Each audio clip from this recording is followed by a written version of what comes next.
नमस्कार सब लोग और हमारे चैनल में वापस स्वागत है। आज हम एक ऐसे विषय पर गोता लगाने जा रहे हैं जिससे हम में से कई लोग संबंधित हो सकते हैं, रात में अत्यधिक सोचना। क्या आपने कभी अपने आप को बिस्तर पर लेटे हुए सोने में असमर्थ पाया है, जबकि आपका मन विचारों और चिंताओं से दौड़ रहा है? ठीक है, तुम अकेले नहीं हो। इस वीडियो में हम पता लगाएंगे कि हम रात में ज्यादा क्यों सोचते हैं और इसे दूर करने के लिए आपको कुछ प्रभावी रणनीतियां प्रदान करते हैं। तो चलो शुरू हो जाओ। ओवरथिंकिंग क्या है? ओवरथिंकिंग तब होती है जब हमारा दिमाग बार बार दोहराए जाने वाले विचारों के कभी न खत्म होने वाले चक्र में फंस जाता है, जो अक्सर प्रकृति में नकारात्मक या चिंतित होता है। ये चिंता के हैमस्टर व्हील की तरह है जो हमें रात में जगाए रखता है। ओवरथिंकिंग विभिन्न स्रोतों से उत्पन्न हो सकता है, जैसे कि पिछले आघात, अनसुलझे संघर्ष या बस एक अति सक्रिय मन। यह उम्र या पृष्ठभूमि की परवाह किए बिना किसी को भी प्रभावित कर सकता है। तो एक व्यक्ति अत्यधिक सोचने की चपेट में कैसे आता है, खासकर रात में? खैर, खेलने में कुछ कारक है। सबसे पहले, जैसे जैसे दिन ढलता जाता है, हमारा ध्यान कम भटकता है और हमारा दिमाग कम व्यस्त रहता है। इससे हमारे विचारों को संभालने में आसानी होती है। इसके अतिरिक्त बाहरी उत्तेजनाओं की अनुपस्थिति हमारे आंतरिक संघर्षों को बढ़ा सकती है, जिससे वे वास्तव में जितने महत्वपूर्ण हैं, उससे कहीं अधिक महत्वपूर्ण है।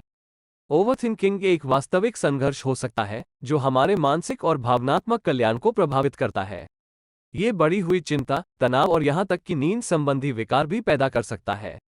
संकेतों को पहचानना और इसे दूर करने के लिए सक्रिय कदम उठाना महत्वपूर्ण है। अब जब हम ज्यादा सोचने के प्रभाव को समझ गए हैं, तो आइए इसकी पकड़ से मुक्त होने के लिए कुछ रणनीतियों का पता लगाएं। 1. माइंडफुलनेस का अभ्यास करें। माइंडफुलनेस एक्सरसाइज में शामिल होना, जैसे कि गहरी सांस लेना, ध्यान लगाना या वर्तमान क्षण पर ध्यान केंद्रित करना, आपके विचारों को ओवरथिंकिंग पैटर्न से दूर करने में मदद कर सकता है। यह आपको अपने आप को धरातल पर उतारने और अपने मन पर नियंत्रण पाने की अनुमति देता है। 2. नकारात्मक विचारों को चुनौती दें। ज्यादा सोचने में अक्सर नकारात्मक या तर्कहीन विचार शामिल होते हैं। एक कदम पीछे हटें और इन विचारों का समर्थन करने वाले साक्ष्यों का मूल्यांकन करें। क्या वे तथ्यों या मात्र धारणाओं पर आधारित हैं?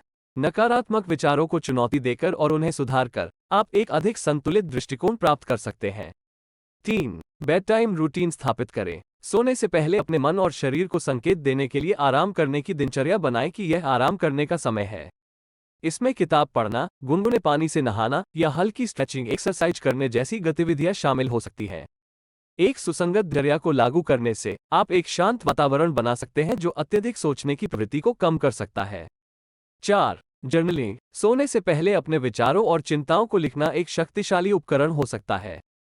यह आपकी चिंताओं को बाहर निकालने में मदद करता है, जिससे उन्हें अधिक प्रबंधनीय महसूस होता है। अपने विचारों को कागज पर उतारने से आप पा सकते हैं कि आपका मन स्पष्ट और शांत हो जाता है। 5. मदद मांगें। कभी कभी ज्यादा सोचना भारी पड़ जाता है और मदद मांगना ठीक है। किसी विश्वसनीय मित्र, परिवार के सदस्य या पेशेवर परामर्शदाता से संपर्क करें जो चुनौतीपूर्ण समय के दौरान मार्गदर्शन और सहायता प्रदान कर सकते हैं। याद रखें, रात में ज्यादा सोचना एक आम संघर्ष है, लेकिन यह आपके जीवन को नियंत्रित करने के लिए नहीं है। माइंडफुलनेस का अभ्यास करके, नकारात्मक विचारों को चुनौती देकर, सोने की दिनचर्या स्थापित करके, जर्नलिंग करके और जरूरत पड़ने पर समर्थन मांगकर आप धीरे धीरे ओवरथिंकिंग की चपेट में आ सकते हैं। हर दिन छोटे छोटे कदम उठाएं और खुद के साथ धैर्य रखें। आप मन की शांति और सुकून भरी रातों के लायक हैं। देखने के लिए धन्यवाद और अगली बार तक ध्यान रखना।